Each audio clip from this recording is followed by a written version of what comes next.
Before we begin, I want to gently welcome you back to Calm Art Studio.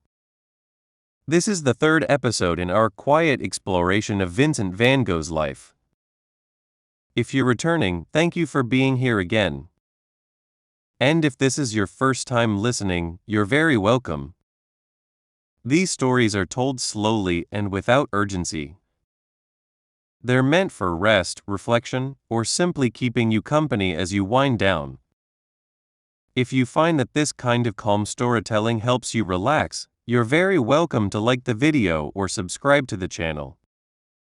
It helps others who may be looking for the same quiet space to find their way here. And if you feel like it, you can share in the comments where you're listening from. It's always grounding to know how far these quiet stories travel, and to imagine listeners resting in many different places at once. In the previous episode, we followed Vincent as he arrived in Paris. We watched him step into a crowded, restless city filled with new ideas, new art, and constant motion. We saw how the exposure to other artists began to change his use of color, his brushwork, and the way he thought about painting while also slowly wearing him down. In this episode, we move further into that turning point. We follow Vincent as the pressure of city life becomes too much, as he searches for light and calm, and as he makes the choice to leave Paris in search of something different. Something quieter. Something clearer. So settle in. There's no need to hurry. Let's continue the story. Vincent moved to Paris in 1886 to live with his brother Theo. It was not a small change. It was the kind of change that rearranges everything at once, not just where you sleep or what you see when you open your eyes in the morning, but the entire rhythm of your days, the sounds that fill your ears, the pace at which the world moves around you. Theo worked as an art dealer in Paris. He had been there for some time, steady in his work, reliable in his income. He knew the city. He understood how to move through it, how to manage its demands. Vincent did not know these things yet. He arrived with his belongings and his habits, shaped by quieter places, by villages and small towns where the sky was wide and the streets were not filled with strangers at every hour. Paris was crowded. It was fast-paced. It was densely populated in a way that Vincent had not experienced before. There were people everywhere all the time. On the streets, in the shops, moving past one another without pausing, without acknowledgement. The city did not slow down for anyone. It kept going, relentless in its motion, indifferent to whether you were ready or not. Vincent shared living space with Theo during this period. They were brothers, and they had been close for years, writing letters, exchanging thoughts, supporting one another from a distance. Now they were in the same rooms. They saw each other in the morning, in the evening, in the small spaces between work and rest. It was a different kind of closeness, one that required adjustment, patience, a willingness to make room for another person's presence in the quiet moments of daily life. The environment of Paris was very different from the rural settings Vincent had known. He had spent years in villages, in open countryside, in places where the land stretched out and you could walk for a long time without meeting anyone. There had been silence in those places, or at least a different kind of sound. The wind in the fields. The distant call of birds. The slow creak of a door opening in the evening. Paris had none of that. It had noise instead. It had movement. It had the constant press of people going about their lives in every direction at once. It was stimulating. It was overwhelming. Both things were true at the same time, and Vincent felt them both, sometimes within the same hour, sometimes within the same moment. He was exposed to a constant flow of people, noise, and activity. There was no escaping it. Even inside, the city made itself known. You could hear it through the walls. You could feel it in the air. The density of it all, the sheer number of human beings living close together, doing their work, talking, arguing, laughing, going home tired at the end of the day. It pressed in from all sides. Vincent walked through the streets. He'd observed. He looked at faces, at buildings, at the way light fell on stone and glass. He noticed things. That was what he did. But noticing everything in a city like Paris was exhausting in a way that noticing things in the countryside had never been.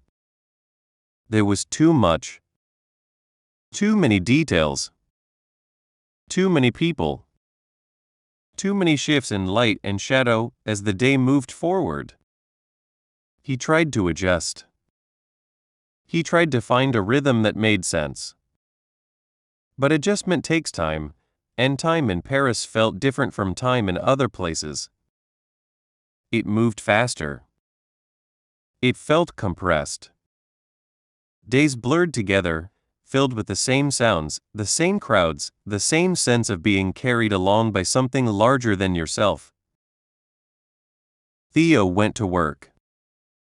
Vincent stayed in the apartment, or he went out. He walked. He tried to understand this new place, this city that felt so foreign to him. He tried to see it clearly, to make sense of it, to find a way to be in it without losing himself in the noise and the motion. Some days were easier than others. Some days the stimulation felt like possibility, like there was something here worth seeing, worth learning from. Other days it felt like too much. Like the city was asking more of him than he had to give.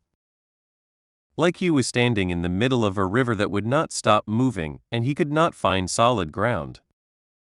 He was not alone. Theo was there. They shared meals. They talked. They lived side by side, two brothers in a city that did not care about brothers or family, or the quiet bonds that hold people together. The city just kept going, and they kept going with it. Vincent painted. He drew. He looked. He tried to find a way to make sense of what he was seeing, what he was feeling. But the work was different here. Everything was different here. The light was different. The air was different. The subjects were different. He was different, or perhaps he was becoming different, shaped by this new environment, by the noise and the crowds and the relentless forward motion of city life. He did not know yet what this would mean for his work. He did not know what Paris would give him, or what it would take from him. He only knew that he was here, in these rooms, in these streets, surrounded by more people than he had ever been surrounded by before. And he was trying. Trying to see. Trying to understand. Trying to find a way to live in this new world. The days continued. Morning became afternoon became evening. The city did not pause. The noise did not stop. The people kept moving through the streets, each one with their own life, their own purpose, their own quiet struggles that no one else could see. Vincent was one of them now. Just another person in Paris. Just another figure moving through the crowd. He shared a home with his brother. He walked the streets. He looked at the world around him. And slowly, quietly, without announcement or ceremony, he began to learn what it meant to be here. Vincent was in Paris now, and Paris was full of art. Not just the old masters hanging in museums, not just the careful academic paintings that followed traditional rules. There was other work here. New work. Work that looked different, that used paint differently, that seemed to be asking different questions about what a painting could be. Paris exposed Vincent to a wide range of contemporary artists and styles. He saw them in galleries. He saw them in small exhibitions. He saw them in the studios of other painters, in the windows of art dealers, in the conversations Theo had with colleagues and artists who passed through the rooms where they lived. The city was full of people making things, trying things, pushing at the edges of what had been done before. He encountered Impressionist and post-Impressionist techniques. He saw paintings where the brushstrokes were visible, deliberate, left on the surface rather than smoothed away. He saw colors placed next to each other in ways that created vibration, movement, a sense of light that seemed to shimmer and change as you looked at it. He saw outdoor scenes painted quickly, capturing a moment rather than constructing an ideal. These styles differed significantly from his earlier Dutch realism. What Vincent had been doing before, what he had been learning, was rooted in a different tradition. Dark tones. Careful attention to the weight and solidity of things. Peasants and workers painted with respect for their labor, their dignity, their place in the world. Those paintings had been about something specific. They had been about showing life as it was lived by people who worked with their hands. This new work in Paris was different. It was lighter. It was brighter. It seemed less concerned with moral weight and more interested in perception, in how light fell on surfaces, in how the eye mixed colors, in the feeling of a particular moment on a particular day. It was not better or worse. It was simply other. Another way of seeing. Another set of questions. Vincent studied how other artists used color and light. He looked carefully. He tried to understand what they were doing, why certain combinations worked, why certain brushstrokes created certain effects. He was not a passive observer. He was trying to learn, trying to see what was possible, trying to understand the principles underneath the surface. Color in these paintings was not just descriptive. It was not just about making a tree look like a tree or a person look like a person. Color was doing something else. It was creating feeling. It was suggesting atmosphere. It was working with other colors to produce effects that went beyond simple representation. Vincent looked at this and thought about it. He tried to understand how it worked. Light, too, was handled differently. Not just as something that illuminated objects, but as a subject in itself. The way light changed throughout the day. The way it filtered through leaves or reflected off water or fell across a face. The way it could be broken down into colors, into moments, into the actual experience of seeing rather than the remembered idea of what something should look like. He experimented with different approaches rather than settling on one style. He tried things. He painted scenes with lighter palettes. He used shorter brushstrokes. He worked more quickly in some pieces, trying to capture something immediate rather than building up layers over days and weeks. He borrowed techniques. He tested ideas. He saw what happened when he applied what he had observed. Some experiments worked better than others. Some paintings felt more successful, more coherent, more like they were moving toward something. Others felt uncertain, caught between different impulses, not quite settled into any particular approach. That was part of the process. That was what it meant to be learning, to be trying to find your way through unfamiliar territory. This period involved observation and trial rather than confidence. Vincent was not arriving at conclusions. He was not mastering new techniques overnight. He was in the middle of something.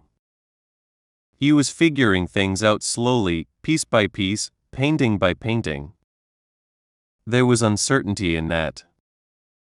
There was the discomfort of not knowing yet what his own work should look like, what direction it should take. He had spent years developing one way of seeing, one approach to painting. Now he was surrounded by people who saw differently, who painted differently, who seemed to have found paths he had not considered. It was valuable exposure. It opened possibilities. But it also created questions.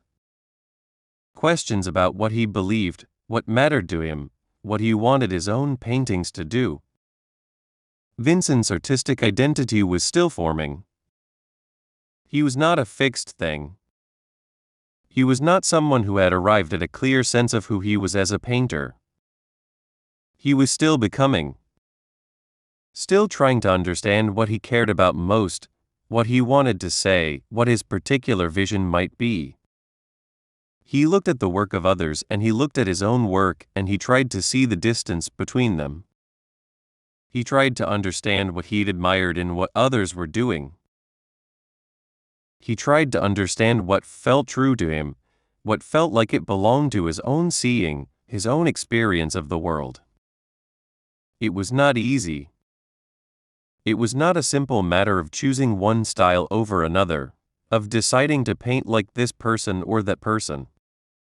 It was deeper than that. It was about finding a language that could express what he felt, what he saw, what he needed to put down on canvas. And that language was not given to him. He had to build it.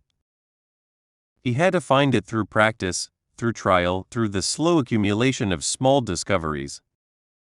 He painted portraits. He painted still lifes. He painted views of the city. He tried different subjects, different lighting conditions, different compositional arrangements. Each painting was a question. Each painting was an attempt to understand something better, to see something more clearly, to move a little closer to whatever it was he was reaching for. The city around him kept moving. The noise continued. The crowds pressed through the streets. Theo went to work each day. Vincent stayed in, or went out, walking, looking, returning to the apartment to paint. The rhythm of their shared life continued, ordinary and ongoing, while Vincent wrestled quietly with these larger questions about what his work should be. He talked with Theo about what he was seeing, what he was trying. Theo understood art. He understood the market, the trends, the conversations happening among artists and dealers. He could offer perspective. He could offer encouragement. But he could not answer the questions for Vincent. No one could answer those questions except Vincent himself, through the slow work of painting, of trying, of seeing what emerged on the canvas. Some days felt productive. Some days felt like he was moving toward something, like these experiments were yielding insights, like he was beginning to understand how to use these new approaches in ways that felt genuine to him. Other days felt frustrating. Felt like he was copying without understanding. Felt like he was caught between what he had been doing and what others were doing, without a clear path of his own. He kept working. That was what he did. He kept painting. He kept looking. He kept trying to understand. The uncertainty did not stop him. The lack of confidence did not stop him. He had always worked through difficulty, through self-doubt, through periods where nothing seemed to come together the way he hoped.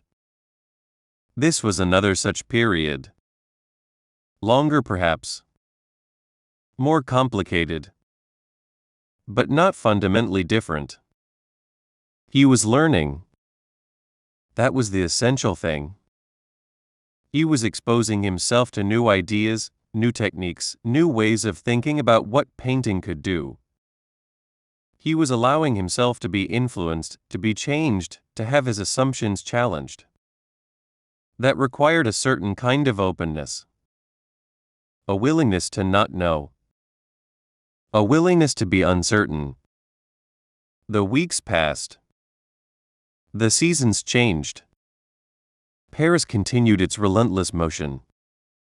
Vincent continued his quiet work, painting in the apartment, walking the streets, observing, thinking, trying to see clearly. He was in the middle of a transition. He was between things. Between who he had been as a painter and who he might become. He did not know yet where this would lead. He did not know what his work would look like a year from now or 2 years from now. He only knew that he was here, in this moment, surrounded by new possibilities, trying to understand them, trying to find his way through them. The light came through the windows. The paint went onto the canvas. The brushstrokes accumulated. And slowly, without announcement, without sudden revelation, Vincent continued to change. Vincent's color palette began to lighten while he was in Paris. It did not happen all at once. It was not a single decision, a moment when he set down his brushes and declared that everything would be different from now on. It was quieter than that. Slower. A gradual shift that happened painting by painting, choice by choice, as he worked through the days and weeks in this new city. He used brighter colors than in his earlier work.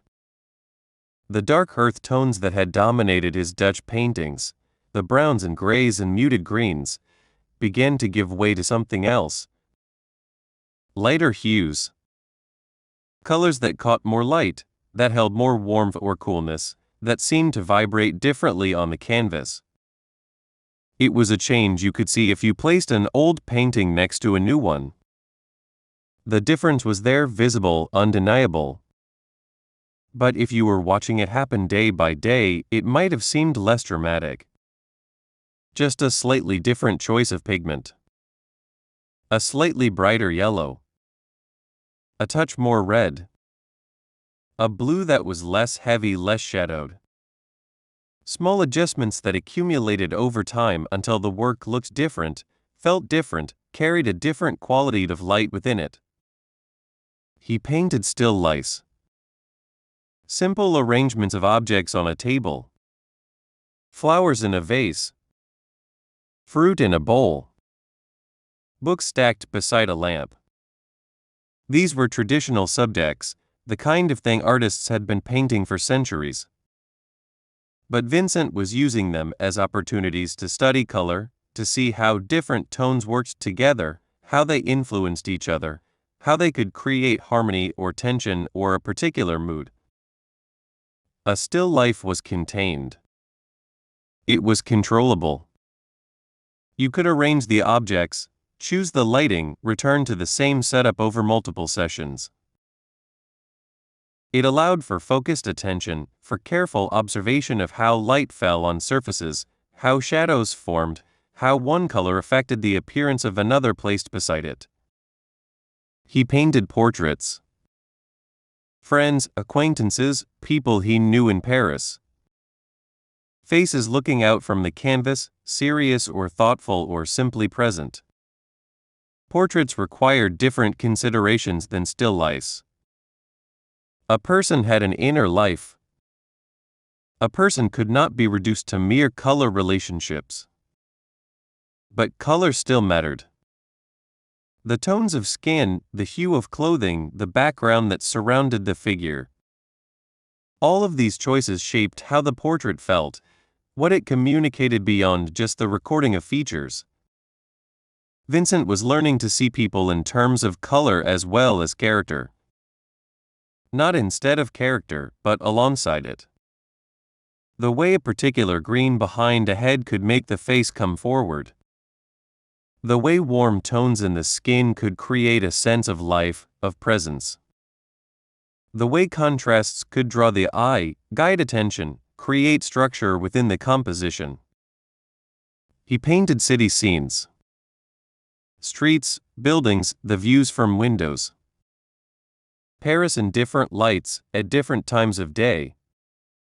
The city was busy, always moving, but in a painting it became still. Became something you could examine, consider, study at your leisure. The colors of stone and brick. The shadows cast by buildings. The way evening light fell on a boulevard or morning light touched the rooftops. These city scenes were different from the rural landscapes he had painted before. They had different rhythms, different structures. Buildings created strong verticals and horizontals. Streets led the eye in particular directions. The urban environment had its own geometry, its own patterns of light and shadow. Vincent had to learn to see these patterns, to understand how to translate them into paint. Vincent experimented with color combinations and contrasts. He placed colors next to each other to see what happened. Warm next to cool. Light next to dark. Complementary colors that intensified each other. Analogous colors that created smoother transitions. He was testing principles he had observed in the work of others, seeing how they functioned in his own paintings. Some combinations worked better than others. Some created the effects he was hoping for. Others felt off, unresolved, like they were fighting each other rather than working together. That was part of the experimentation. That was how you learned. You tried things, you observed the results, you adjusted, you tried again. His brushwork became looser and more expressive. The paint was applied with more freedom, less concern for perfect smoothness or invisible technique. You could see the strokes. You could see the direction of the brush, the texture of the paint, the physical act of making the image. This was intentional. This was part of the change that was happening. Looser brushwork allowed for a different kind of energy in the paintings. It made them feel more immediate, more alive, less finished in the traditional sense. The marks themselves became part of the image, not just a means to create the image. This was another thing Vincent was learning from what he saw around him in Paris. The idea that how you applied the paint mattered as much as what you were depicting. These changes developed gradually, not suddenly. There was no single moment of transformation. No painting where everything clicked into place and he suddenly understood what he needed to do. It was more like a slow adjustment of vision, a gradual recalibration of instincts and habits that had been built up over years of working in a different way. Each painting was slightly different from the one before. Each one pushed a little further, tried something a little new, incorporated some small insight or adjustment. Over time, these small changes accumulated. Over time, the work began to look distinctly different from what he had been making a year earlier, 2 years earlier. Vincent continued to search for clarity through experimentation. He had not arrived anywhere yet. He had not found a final style, a settled approach that felt complete and definitive. He was still looking, still trying to understand what he wanted his paintings to do, what they should look like, what they should express. The search was genuine. It was not performed for anyone else. It was not about fashion or following trends. It was about finding a way to see, a way to paint, that felt true to his own vision, his own experience of looking at the world. That took time. That took patience. That took a willingness to keep working even when things were unclear, even when you were not sure if you were moving in the right direction. He looked at his older paintings sometimes. The dark Dutch interiors, the peasants, the heavy earth-toned landscapes. They felt distant now. They belonged to a different time, a different understanding. But they were still his. They were still part of the path that had brought him here. He did not reject them. He simply recognized that he was somewhere else now. that his seeing had changed, that he was painting differently because he was different. The apartment where he lived with Theo filled slowly with canvases. Paintings leaning against walls, stacked in corners, hung on whatever space was available. Each one a record of a particular day, a particular attempt, a particular question explored through paint. Together they formed a kind of visual diary, a chronicle of this period of change and experimentation. Theo saw the work as it developed. He lived with it. He watched Vincent paint.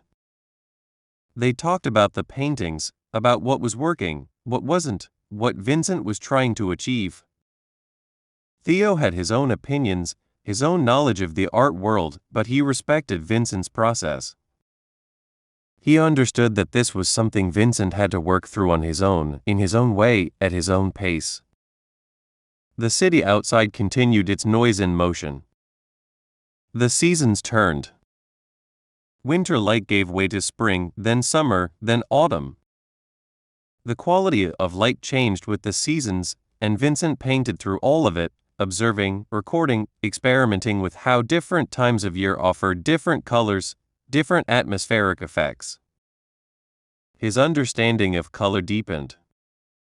Not just as theory, not just as principles read in books or observed in other people's paintings, but as lived experience, as practical knowledge gained through the act of mixing paint, applying it to canvas, stepping back, looking, adjusting. This kind of knowledge came slowly. It could not be rushed. It had to be built up through repetition, through patient attention, through the willingness to make mistakes and learn from them. The brighter palette felt strange at first. Felt unfamiliar.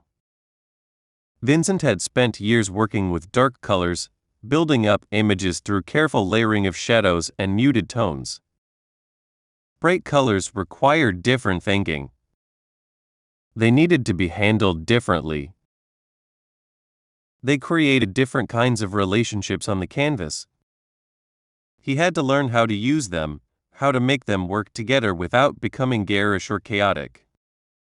Some days the bright colors felt right. Felt like they were bringing something to life on the canvas, creating a sense of light and air that the dark palette could not achieve.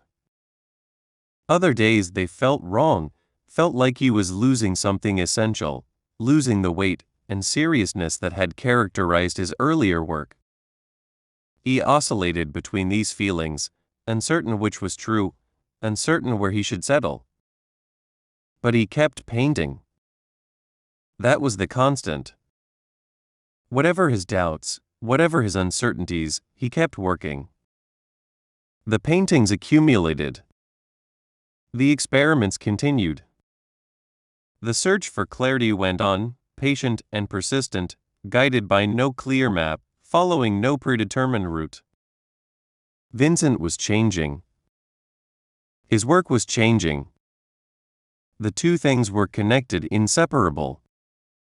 You could not change how you painted without changing how you saw. You could not change how you saw without changing something fundamental about yourself. This was the deeper transformation happening beneath the surface changes in color and brushwork. He was becoming someone new. Not abandoning who he had been, but growing beyond it, incorporating new influences, new understandings, new possibilities. It was gradual. It was ongoing. It was the work of this time in Paris, this exposure to new art and new ideas, this willingness to let himself be changed by what he encountered. The light came through the windows each day. The paint waited on the palette. The canvas waited on the easel. And Vincent worked, quietly, steadily, painting his way toward something he could not yet fully see or name. Vincent worked intensely during his time in Paris. The work was constant, driven, consuming. He painted day after day, sometimes multiple canvases in a week, moving from one subject to another, trying new approaches, refining techniques, pushing forward without much pause. The work was what mattered. The work was where he found purpose, where he could make sense of things, where the questions that filled his mind could be explored and examined through paint. He produced a large number of paintings in a relatively short time. The canvases accumulated quickly. Still lifes, portraits, city scenes, experiments with color and composition. Each one required hours of attention, physical labor, the careful mixing of paint, the application of brushstrokes, the constant stepping back and looking and adjusting. It was demanding work. It required energy, focus, sustained concentration over long periods. Vincent gave himself to it completely. When he was painting, he was fully present in the work. The rest of the world receded. The noise of the city, the demands of daily life, even his own physical needs became secondary. What mattered was the canvas in front of him, the image taking shape, the problem he was trying to solve through paint. The pace of city life contributed to physical and emotional exhaustion. Paris did not allow for the kind of rest that quieter places offered. Even when Vincent was not painting, the city pressed in. The noise continued. The movement continued. The density of people and activity created a constant low-level stimulation that did not stop when the sun went down or when he returned to the apartment he shared with Theo. Sleep in the city was different from sleep in the countryside. The sounds were different. The air was different. The sense of being surrounded by so many other people, all of them living their lives in close proximity, created an atmosphere that was hard to escape. Even rest did not feel fully restful. Even quiet moments carried an undercurrent of urban tension. Vincent often pushed himself beyond his limits. He did not always recognize when he needed to stop, when he needed to rest, when his body and mind were asking for a break. He would keep working, keep pushing, driven by a sense that there was more to do, more to understand, more to achieve. The work felt urgent to him. It felt necessary. Stopping felt like failure, like wasted time, like giving up on something important. This was not new. Vincent had always had a tendency toward intensity, toward single-minded focus, toward driving himself hard in pursuit of his goals. But Paris amplified it. The environment amplified his natural intensity. The constant stimulation, the presence of so much art and so many artists, the feeling that there was always something more to see, something more to learn, made it harder to find natural stopping points. Periods of productivity were followed by fatigue. After days or weeks of intense work, his energy would flag. He would feel drained, emptied out, as if he had poured everything into the paintings and had nothing left for himself. The exhaustion was not just physical. It was deeper than that. It was the kind of tiredness that settled into bones and muscles and made even simple tasks feel difficult. When the fatigue came, the work became harder. The paintings did not come together as easily. The colors did not feel right. The compositions felt forced or awkward. What had felt fluid and natural during productive periods now felt labored and uncertain. This was frustrating. It made him want to push harder, to work through it, to force the productivity to return. But force rarely worked. Force usually made things worse. He struggled to maintain balance between work and rest. The idea of balance seemed simple enough. Work for some hours, then rest. Eat properly. Sleep enough. Take walks that were not about observing subjects for paintings, but simply about moving the body, clearing the mind. These were reasonable, sensible practices. But knowing what you should do and actually doing it were different things. Vincent found it hard to rest when there was work to be done. Hard to eat when he was focused on a painting. Hard to sleep when his mind was full of ideas, plans, questions about color and composition and technique. The work was always there, always pulling at his attention, always suggesting that he could do just a little more, push just a little further, finish just one more canvas. Theo worried sometimes. He saw the intensity. He saw the fatigue. He tried to encourage Vincent to take breaks, to be gentler with himself, to recognize that the work would still be there tomorrow. But Vincent did not always listen. Could not always listen. The drive to work, to create, to solve the problems in front of him was stronger than the awareness that he was exhausting himself. The environment amplified his natural intensity. Everything in Paris was faster, louder, more concentrated. The stimulation was constant. There was always something happening, always something to see, always some new idea or technique or conversation to engage with.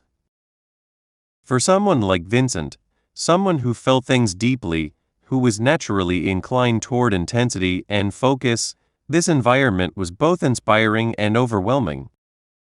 He absorbed everything. He took it all in. The paintings he saw, the conversations he had, the streets he walked, the light at different times of day. Nothing was casual for him. Nothing was simply observed and forgotten. Everything fed into his thinking, his work, his understanding of what he was trying to do. This meant that even quiet moments, even times when he was not actively painting, his mind was working, processing, turning things over. The cycle repeated. Productivity, then fatigue. Intensity, then exhaustion. Pushing forward, then feeling depleted. He would recover, gather his energy again, and return to work. The paintings would come more easily for a while. He would feel productive, capable, like he was making progress. Then the fatigue would return and the cycle would begin again. This pattern was not sustainable indefinitely. Even Vincent, driven as he was, could not maintain that level of intensity without cost. But in the moment, day to day, it felt necessary. It felt like the only way to do what needed to be done. Rest felt like indulgence, like something you did when the important work was finished. And the important work was never finished. There was always another painting, another experiment, another question to explore. He painted through the exhaustion sometimes. Painted when he should have been resting. The work that came out of those periods was not always his best. Sometimes it was strained, effortful, lacking the fluidity and confidence of work made when he had more energy. But sometimes, even in fatigue, something worthwhile emerged. A painting that captured something true, even if it came from a place of depletion rather than abundance. The apartment grew more crowded with canvases. Evidence of the intense productivity, the constant work. Theo made room for them as best he could. They stacked up, leaned against walls, occupied whatever space was available. Each one a record of hours spent, energy expended, attention given. Together they showed the volume of what Vincent was producing, the sheer quantity of work that was emerging from this period in Paris. But quantity was not the same as quality. Vincent knew this. He was critical of his own work, aware when something was not quite right, when a painting did not achieve what he had hoped. The high volume of production was not about creating masterpieces. It was about learning, experimenting, working through problems, developing his understanding through practice. Some paintings would be better than others. That was expected. That was part of the process.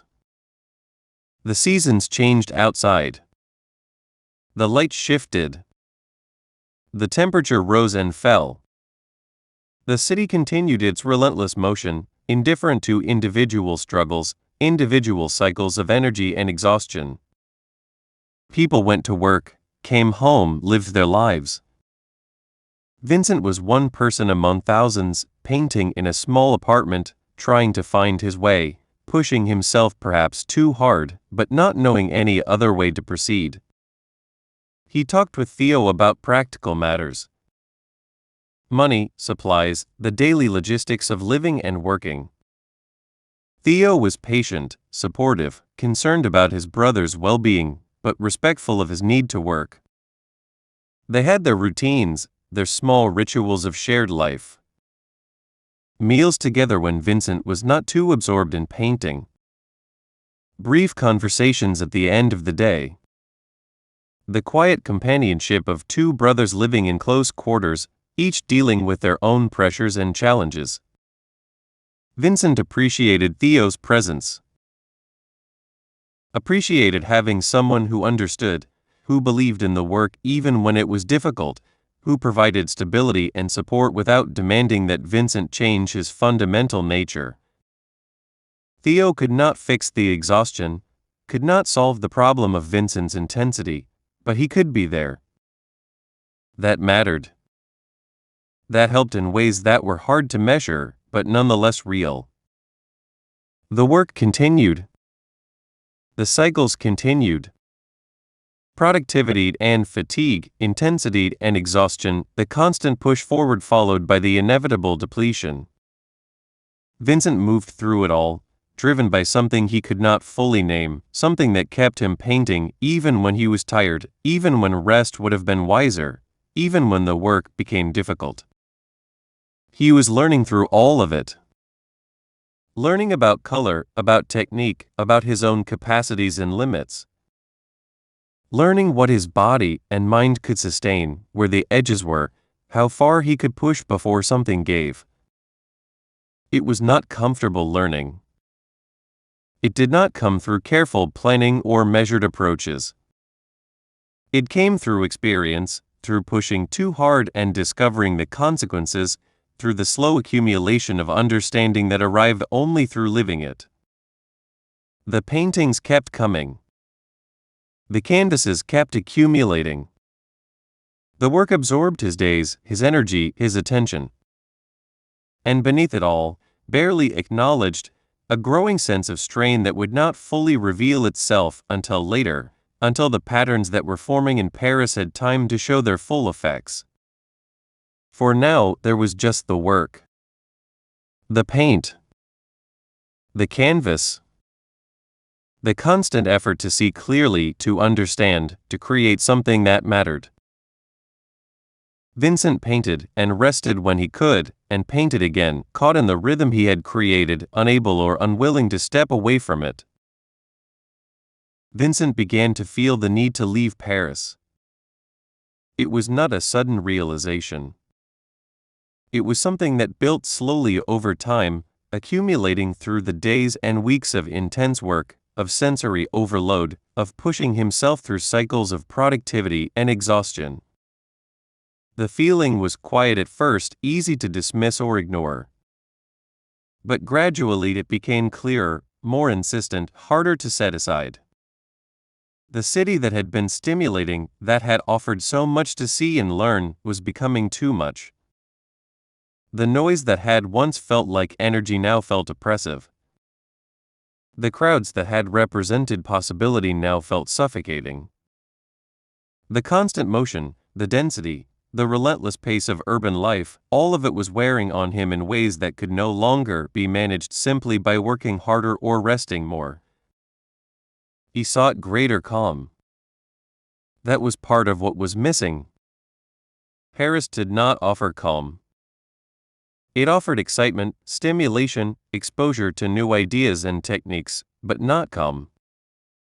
There was no quiet in the city. No stillness. Even when the streets were less crowded, even in the early morning or late evening, there was an underlying hum of activity, a sense that the city was never truly at rest. Vincent needed something different. He needed space where his mind could settle, where the constant input could slow down, where he could think more clearly about his work without the perpetual distraction of urban noise and motion. Calm was not about avoiding challenge or difficulty. It was about finding an environment where his natural intensity could be channeled more productively, where the work could breathe instead of being pushed forward through sheer force of will. He sought greater clarity. The experimentation in Paris had been valuable. He had learned much. His palette had changed, his techniques had evolved, his understanding of color and light had deepened. But clarity about his own direction, about what his work should be, about what mattered most to him as a painter, remained elusive. Too much input, too many influences, too many directions pulling at once. He needed space to sort through what he had learned, to find his own voice within it all. Clarity required distance. Required the ability to step back and see patterns, to understand what was essential and what was peripheral. In Paris, everything felt immediate and urgent. Every new painting he saw, every conversation with another artist, every technique he observed seemed equally important in the moment. But not everything could be equally important. Some things had to matter more than others. Sorting that out required a kind of quiet reflection that the city did not easily allow.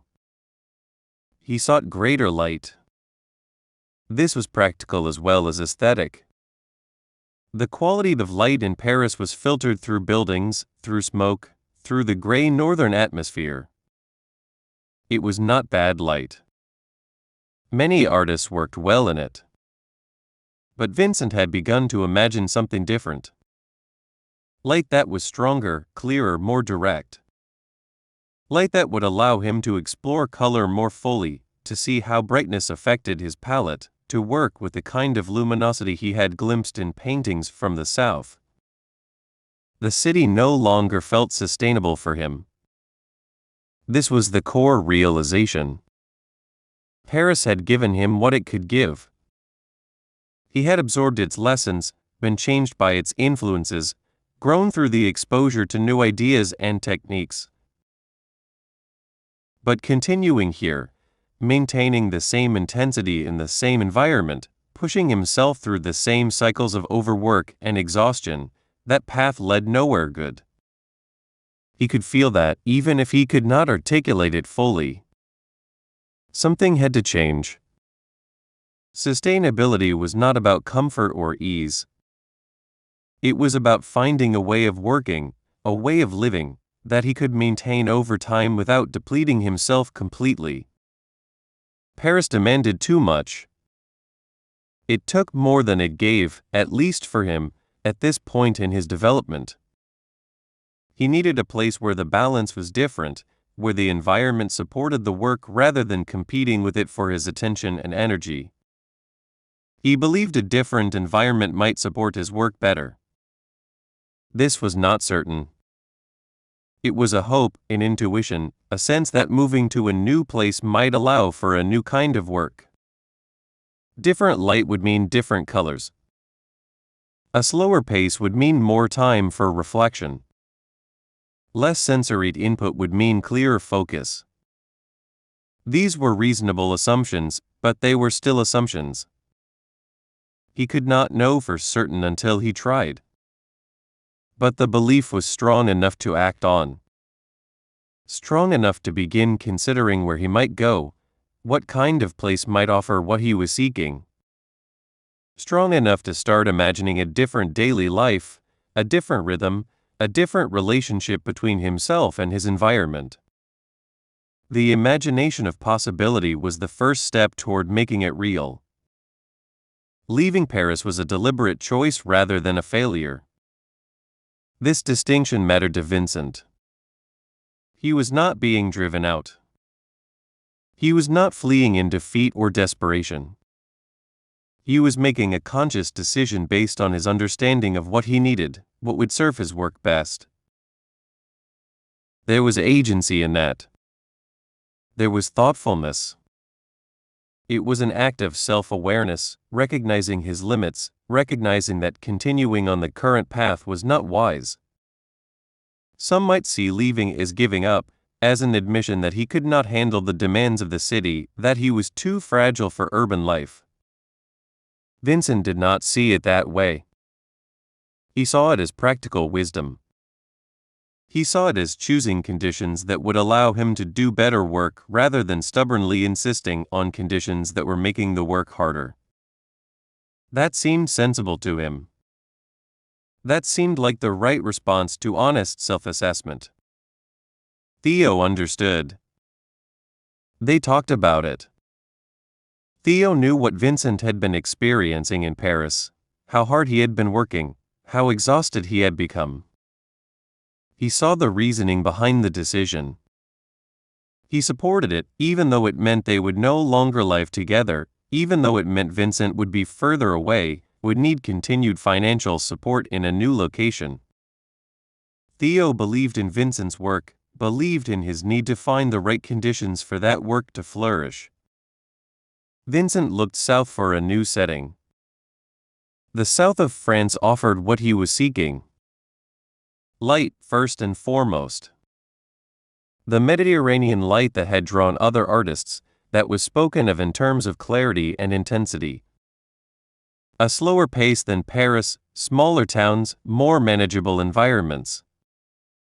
Landscapes different from what he had known, new subjects to paint, new atmospheric conditions to study and render. The South was not Paris. That was precisely the point. It would not have the galleries, the constant flow of new art, the community of artists all working and talking and influencing each other. But Vincent no longer needed those things in the same way. He had taken what Paris could offer. Now he needed something else. Quiet. Space. Light. The opportunity to work without the constant pressure and stimulation of urban density. He began to plan. Not elaborate plans, but simple practical considerations. Where exactly he would go. How he would live.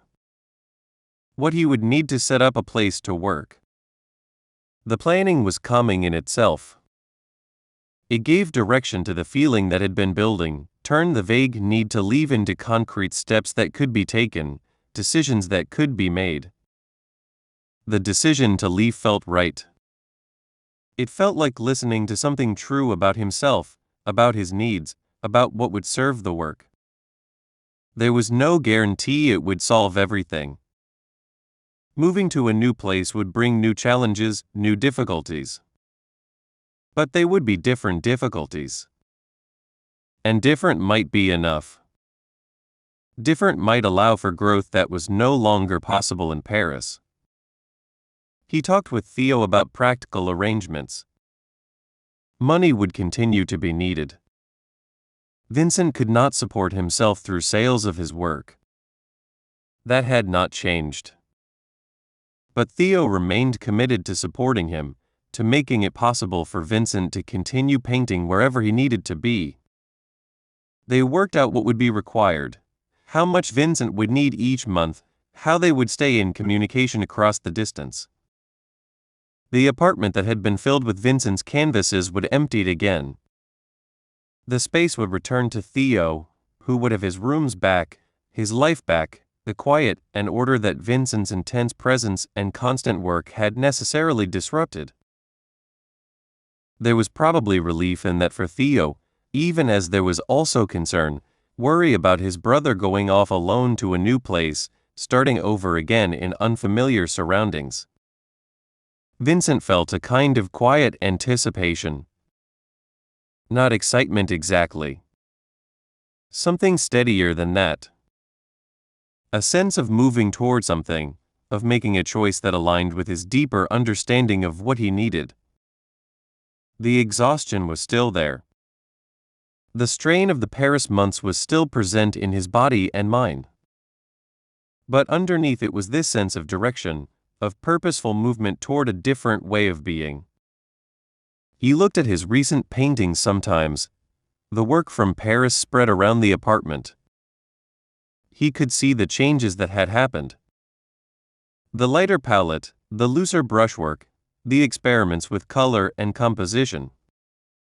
Paris had shaped him. He was not the same painter who had arrived 2 years earlier. The city had given him tools, ideas, new ways of seeing.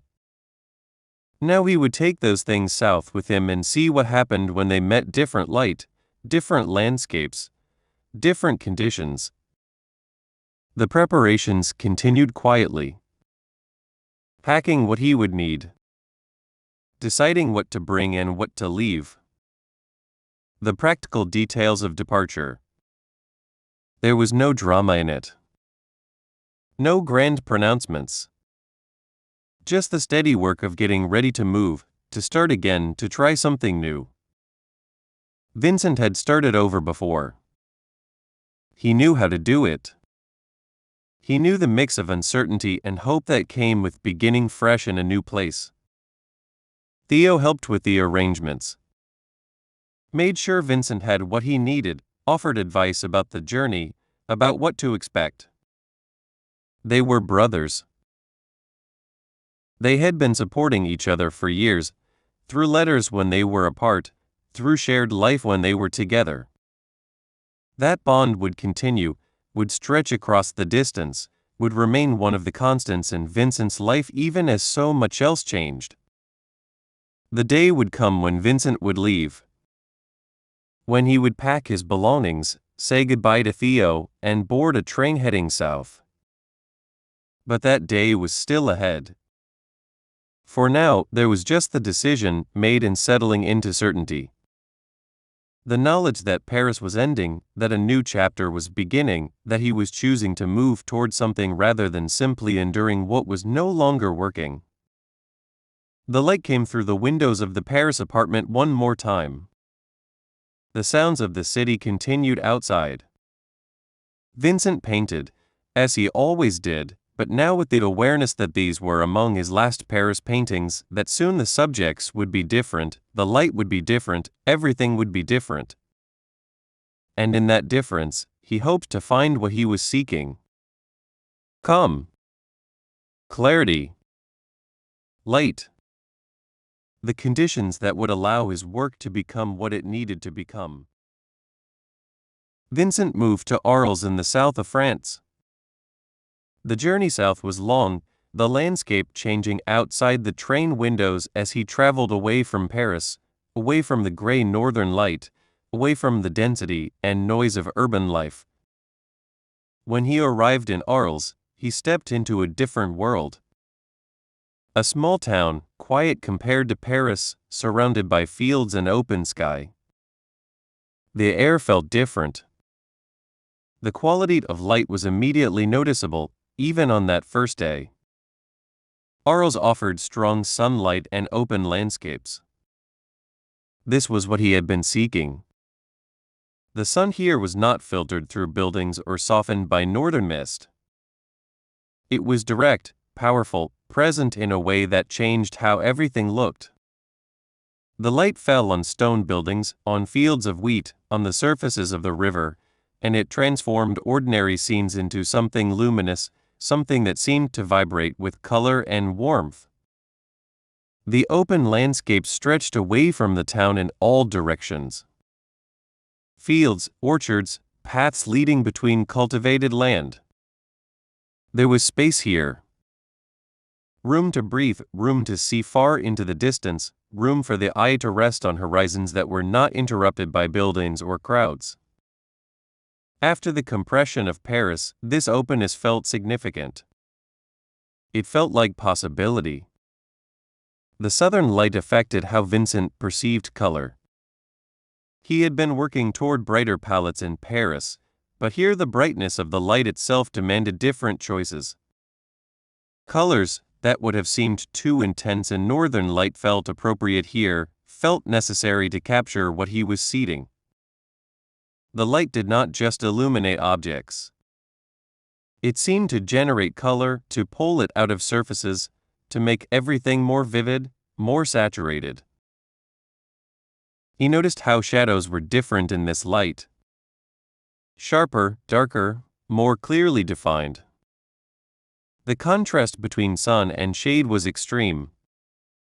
A wall in full sunlight might be almost white with brightness, while the shadow it cast was deep blue or violet. These contrasts created compositional opportunities, ways of structuring paintings around the interplay of light and dark, warm and cool.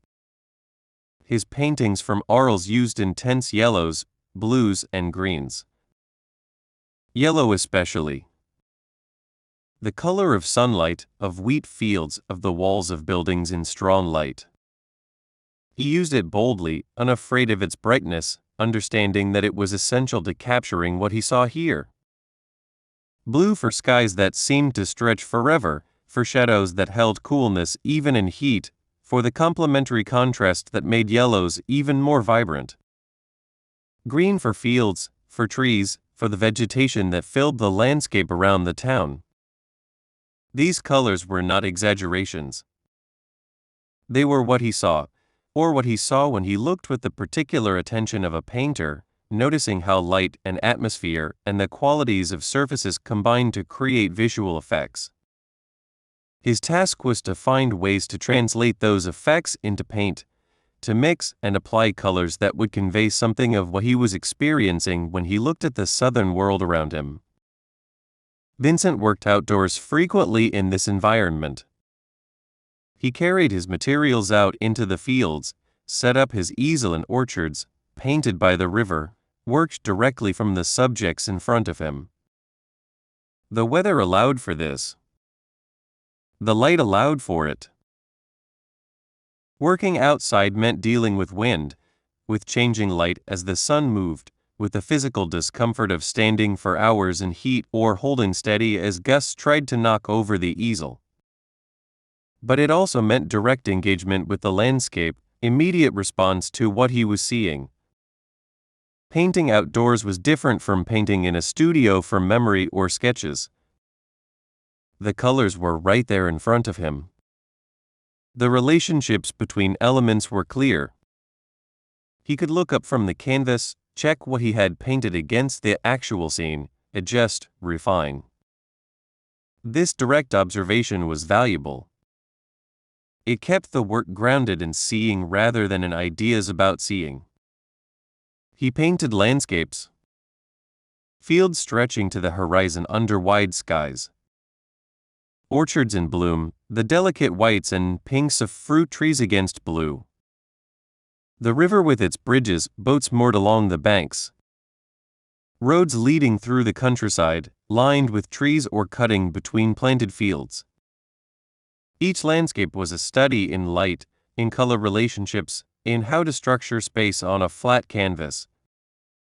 He painted scenes from daily life. The town itself, its buildings and streets. People working in the fields, going about their tasks.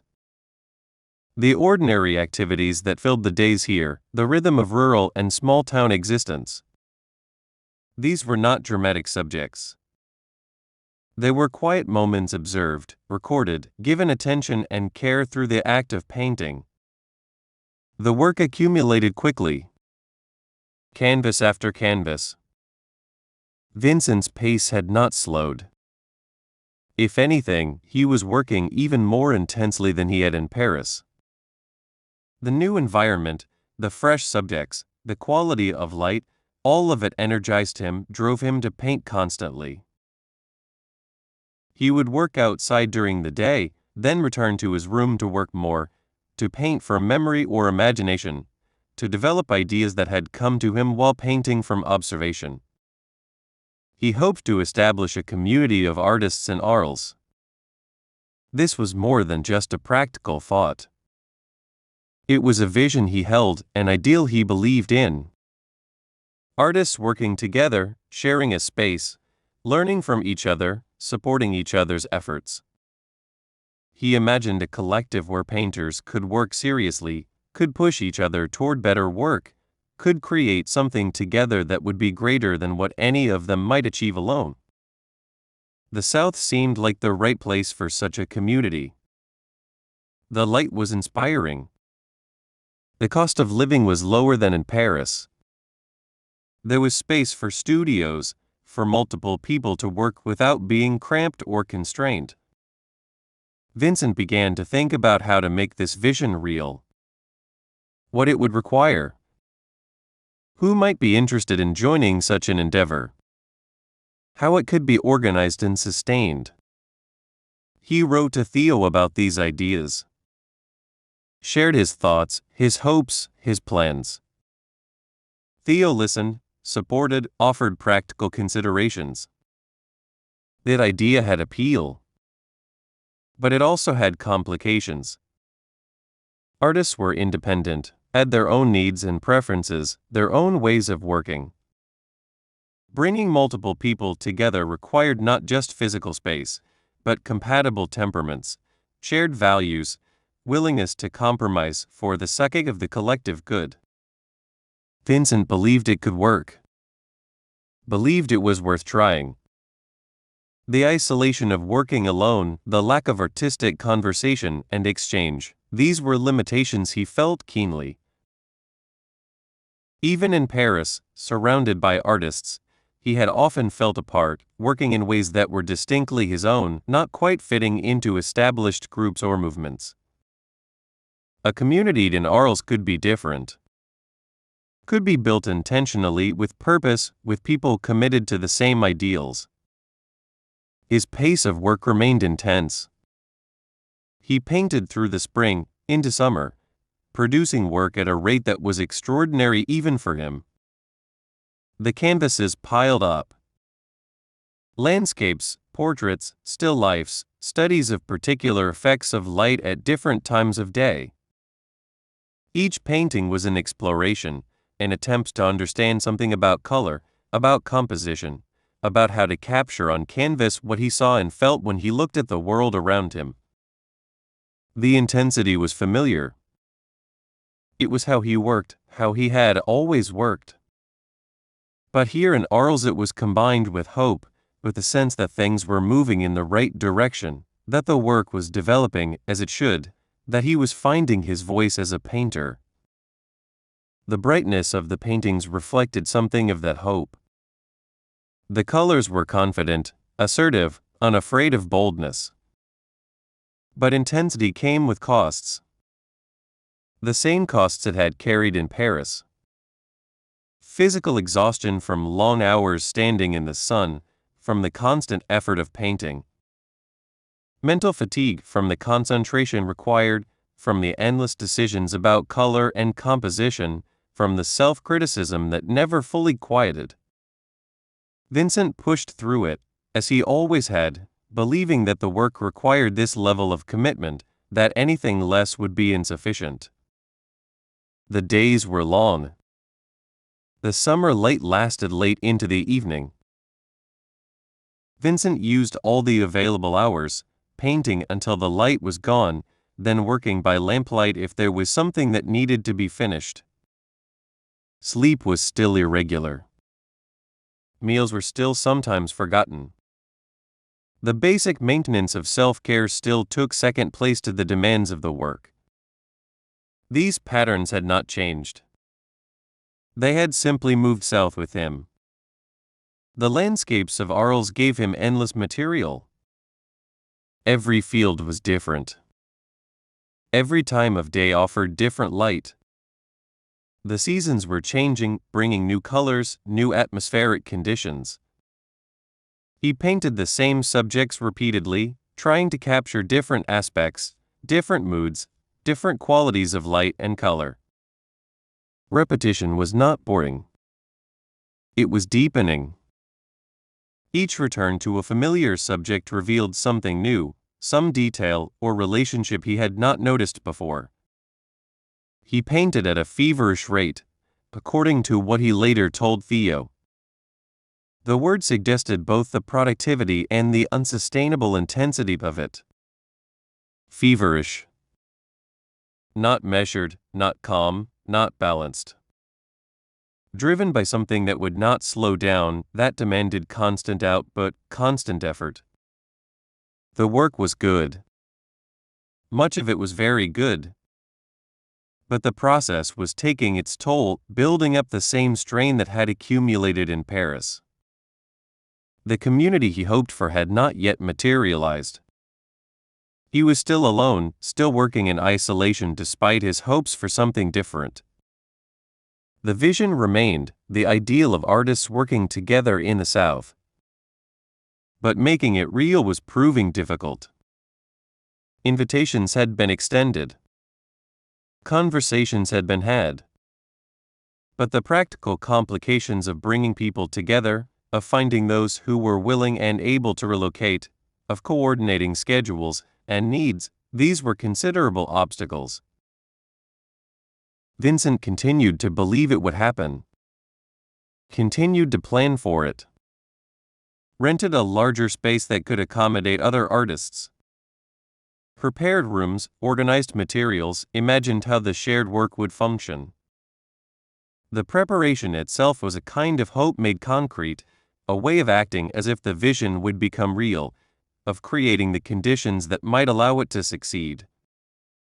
The paintings from this period show a painter working at the height of his powers in some ways, exploring color and light with confidence and boldness. But they also show the repetition, the returning again and again to similar subjects, the sense of someone working through something, trying to understand something that required constant attention, constant effort. The work was brilliant and driven and relentless all at once. The southern light continued to pour down. The fields continued to change with the seasons. The town of Arles continued its quiet routines, largely indifferent to the painter working so intensely in its midst. Vincent painted day after day, canvas after canvas, building up a body of work that captured this place, this light, this particular moment in his development as an artist. The hope for community remained. The intensity of work remained. The physical and emotional strain remained, building slowly, accumulating beneath the surface of the bright, confident paintings. For now, there was just the work, the light, the endless subjects waiting to be painted, and Vincent's unwavering commitment to seeing, to understanding, to putting it all down in paint. As this chapter comes to a close, Vincent is no longer in Paris. He has carried its lessons with him, the color, that experimentation, that intensity, but he has also left behind the noise, the crowds, and the pace that had begun to overwhelm him. What remains is not certainty, but direction. In the south of France, surrounded by open land and strong light, his work begins to change again. The colors grow brighter. The brushwork becomes more confident. The world feels closer, more immediate, more alive. And yet, beneath that brightness, the same intensity remains. The same restlessness. The same drive to work without pause, to give everything, to push beyond what the body and mind can easily sustain. Vincent is still searching. Still trying to find balance between creation and exhaustion. Between solitude and connection. Between hope and strain. The place has changed. The light has changed. But the questions are still with him. In the next episode, we will step further into this period in the South. We will follow Vincent as his vision sharpens, as his ambitions grow, and as the weight of isolation and intensity begins to press more heavily. For now, you can rest here, in this moment of transition, between what has ended and what has not yet fully begun. Thank you for spending this quiet time listening. If you'd like to continue the journey, episode 4 will be waiting. Until then, take care and rest well.